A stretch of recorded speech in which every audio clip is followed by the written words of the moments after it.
আসসালামু আলাইকুম, তাসরিমা নাহিদ আমন্ত্রণ জানাচ্ছি এনটিভির সন্ধ্যার খবরে। ক্রাউন সিমেন্ট শিরোনাম দেখছিলেন, জানাবো পুরো খবর। ভারতীয় গণমাধ্যম ভয়ঙ্করভাবে বাংলাদেশের বিরুদ্ধে লেগেছে উল্লেখ করে পররাষ্ট্র উপদেষ্টা মোহাম্মদ তৌহিদ হোসেন বলেছেন, এতে দুই দেশের স্বাভাবিক সম্পর্ক নষ্ট হচ্ছে। দুপুরে রাজধানীর একটি বেসরকারি বিশ্ববিদ্যালয়ে বাংলাদেশ ভারত সম্পর্ক বিষয়ক সেমিনারে তিনি কথা বলেন।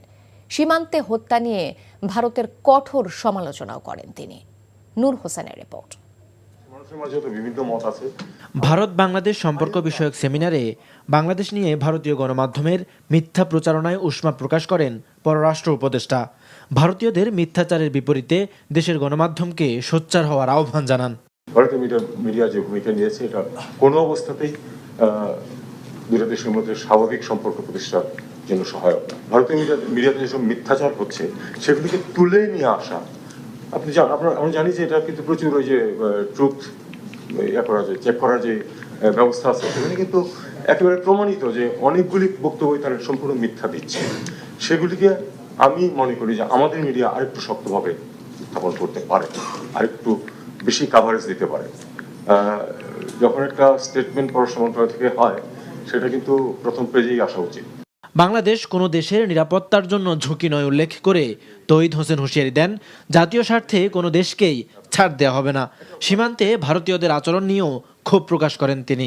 পৃথিবীর একমাত্র সীমান্ত যেটা, যে দেশ দুটো দেশ যুদ্ধরত না, অথচ যেখানে মানুষকে গুলি করে মারে, পৃথিবীতে আর কোথাও এটা। কাজে এটাকে অবশ্যই ভারতকে অবশ্যই এই জিনিসটা দেখতে হবে। এটা একটা শক্ত প্রতিবন্ধকতা এবং এটা খুব সহজে দূর করা সম্ভব। জাতীয় ঐক্য না থাকায় দেশ অনেক পিছিয়েছে জানিয়ে পররাষ্ট্র উপদেষ্টা এ বিষয়ে সব রাজনৈতিক দলকে ঐক্যবদ্ধ হওয়ার আহ্বান জানান। নূর হোসেন, এনটিভি নিউজ, ঢাকা। 10 দিনের সফরে যুক্তরাজ্যের উদ্দেশ্যে ঢাকা ছেড়েছেন বিএনপি মহাসচিব মির্জা ফখরুল ইসলাম আলমগীর। সকালে বাংলাদেশ বিমানের একটি ফ্লাইটে সস্ত্রীক ঢাকা ত্যাগ করেন বিএনপি মহাসচিব। লন্ডনের এই সফরে বিএনপির বিভিন্ন দলীয় অনুষ্ঠানের পাশাপাশি দলের ভারপ্রাপ্ত চেয়ারম্যান তারেক রহমানের সাথেও সাক্ষাৎ করবেন মির্জা ফখরুল।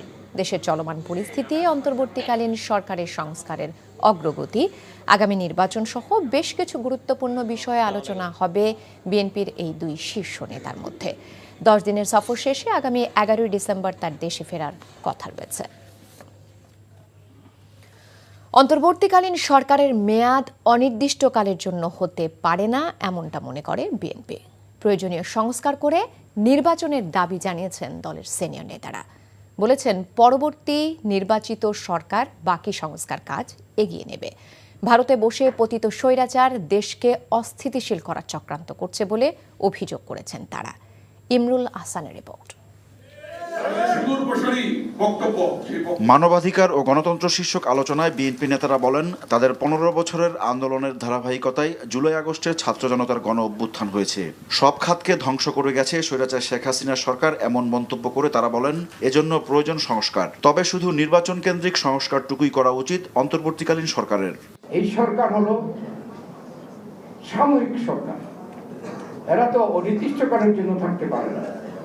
তাই তাদের যদি সফলভাবে বিদায় নিতে হয়, তাহলে এদেশে জনগণের যে প্রত্যাশা, সংস্কার শুরু করবে, পরবর্তী জনগণের নির্বাচিত সরকার সেটা পূরণ করবে, সেটাকে চলমান রাখবে। তাদের দায়িত্ব হচ্ছে নির্বাচনকে অগ্রাধিকার দেওয়া। পরাজিত ফ্যাসিবাদ দেশকে অস্থিতিশীল করতে নানামুখী চক্রান্ত করছে মন্তব্য করে সতর্কভাবে তা মোকাবেলার আহ্বান জানান বিএনপি নেতারা। হঠাৎ করে কিছু লোক দাবি আদায়ের জন্য সংগ্রামে নামছে। চট্টগ্রামে হিন্দু সম্প্রদায়ের পক্ষে আন্দোলন, সেখানে যখন অ্যারেস্ট করা গেল, তখন দেখা গেল পতিত সরকারের লোকরা অ্যারেস্ট। দেশি বিদেশি ষড়যন্ত্র চলছে। এই ষড়যন্ত্রের মূল হোতা যিনি বলেছিলেন শেখ মুজিবের মেয়ে পালায় না, কিন্তু তার 2-1 দিনের মধ্যেই দেখা গেল সে পালিয়ে গিয়েছে এবং পালিয়ে এখন ষড়যন্ত্র করছে।